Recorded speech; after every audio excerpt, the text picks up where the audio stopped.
Hi, I'm Dean Bushmiller with Expanding Security, and this is Authentication and Authorization Tools and Techniques. We're going to talk about this. If you get into this and you say, hey, Dean, I really want to go ahead and talk about discretionary access control, mandatory access control, that's in a different section. That's under the other authentication and authorization systems that are out there. So let's go ahead and get started right here. From a concept standpoint, we need to talk about first authentication.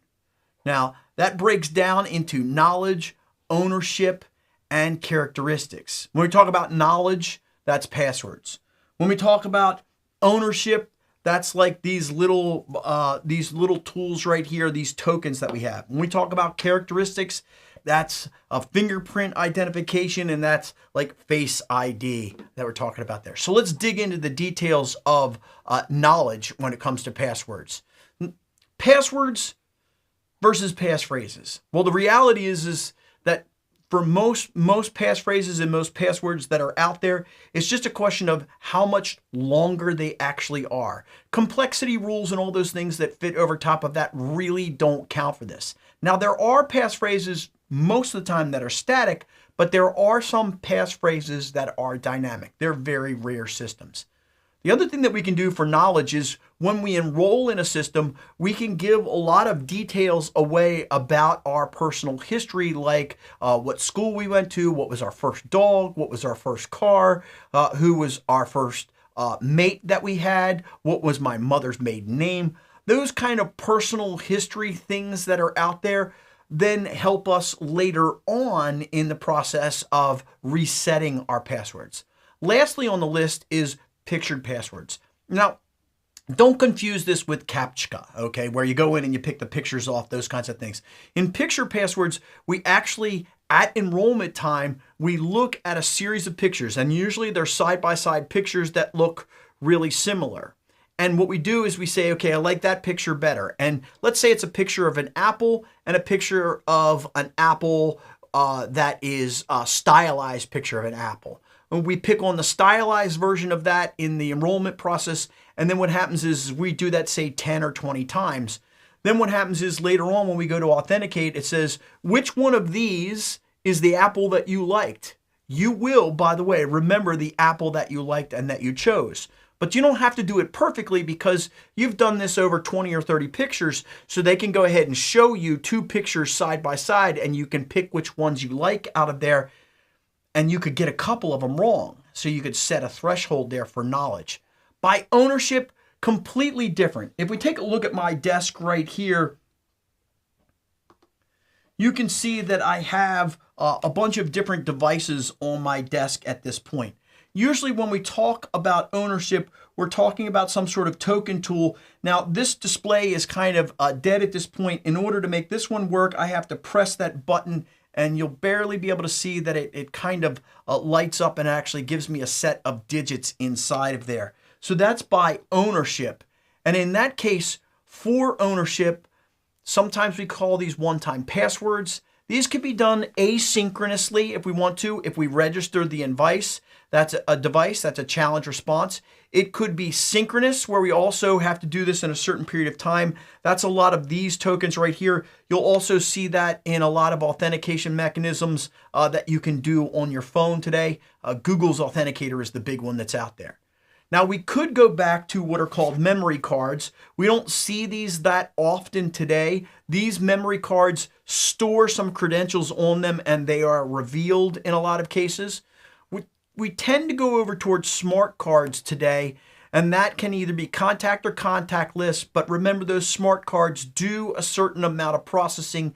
They have a communication that goes back and forth between the card and the device that's actually doing the authentication. When we look at the chips on these cards, they're either memory chips or microprocessor chips. Usually today, when you do any kind of payment processing, you're using a microprocessor chip. Now, the last one is characteristics. That's usually either your biometrics that we're talking about there, your facial recognition. Those kinds of things are very popular today. But I wanted to drill down into when we're dealing with the devices itself and the mechanisms that support all of this. When we look at those device elements, we start off with the accuracy of that system. Now, at first, what we do is we say we need to know what the false rejection rate is for this system. That says you should be on the system, but you're not. That's called a type 1 error. Or false acceptance rate. You should not be on the system, but you are. And that's a type 2 error. Now, what we do in a lot of systems out there when we describe the accuracy of the system is we take those two basic lines and we put them together into what's called the crossover error rate, or sometimes this is called the equal error rate. And that's where the far and the fur actually meet. Now, we don't want a system where we get lots of false rejections and lots of false acceptance, and we don't want to get a system that's the other way. What we want is we want these curves to actually be kind of flat on the line like that, and then when we get out to the extremes that we have these problems. So this long line in the middle, that's a really good crossover error rate that's out there for the systems that we describe. Today, with most fingerprint biometrics and most facial recognition, those curves are really, really flat, so we don't have a lot of problems with them. Now, what about the people that we're covering? It could be that, hey, we're dealing with fingerprints here, and there are some people in our population that don't have fingers, or they don't have hands for a palm scanner or something like that. So we could have a certain amount of our population that is disenfranchised. How long does it take to enroll in a system is one part of the processing speed, and how long does it take to authenticate to the system is the other part of the processing speed. Users will tolerate long enrollment times, but they tend not to tolerate long authentication times. Then for users, what about the acceptability of this? I know that a lot of people think that fingerprinting is actually capturing their fingerprint on the system, and it's actually not. But when we talk about user acceptability, remember, this can't be too invasive or the end users will basically push against the system. And then the data that we put on the system, the biometric information that is sit inside of our enrollment database, how are we actually protecting that? That is a concern that we run into. So what are the different biometric systems out there? Well, we've got hand geometry, palm scanning, voice pattern recognition, retina scanning, iris scanning, palm and vein, facial recognition, keystroke dynamics, signature dynamics, oh my God, and fingerprints. So that's a lot of different systems that are out there. Now today, it's been well established for most of the devices that are out there that facial recognition on a personal device basis is relatively well accepted, and also fingerprint on devices is well accepted.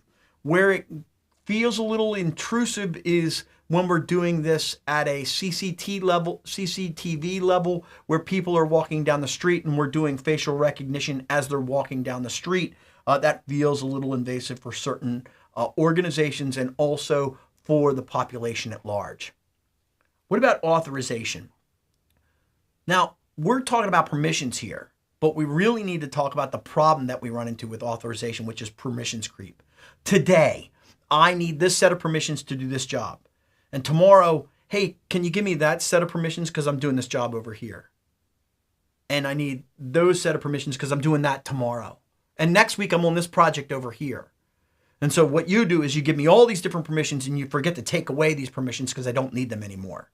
And so that's the permissions creep that we have that gets us to a place where when we're put in all these different groups, what ends up happening is we get a collision of permissions, and that kind of breaks the system, and we have to go, oh, well, we'll give Dean full control of everyone. So we need to set our permissions correctly, but we need to start taking them away, and that's what's least privilege, just enough to do the job. Okay, so now let's back out on the system and analyze the security requirements and objectives so that we can provide appropriate authentication and authorization controls for our environment. We could do things like start asking questions about how many enterprise approved users or databases are available to us. Are our users interacting with us daily, monthly, weekly?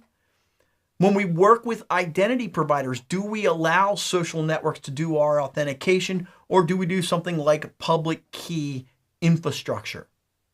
Now, there's a complexity to this. It takes a lot to manage all of this.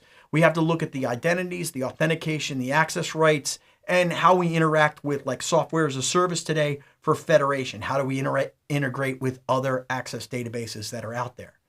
In identity credential management, we're talking about end user password storage, password repository applications. Is it on-premise or is it in the cloud?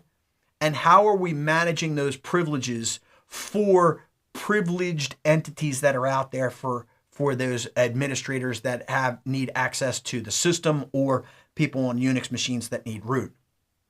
Now, what we really want is once the end users are interacting with the system, we want it to be easy for them. And so what we do is we wave that magic wand and say, hey, let's go ahead and implement single sign-on and it will solve all of our problems. It may solve all of our problems, but it may not. So I hope you'll join me for the entire presentation.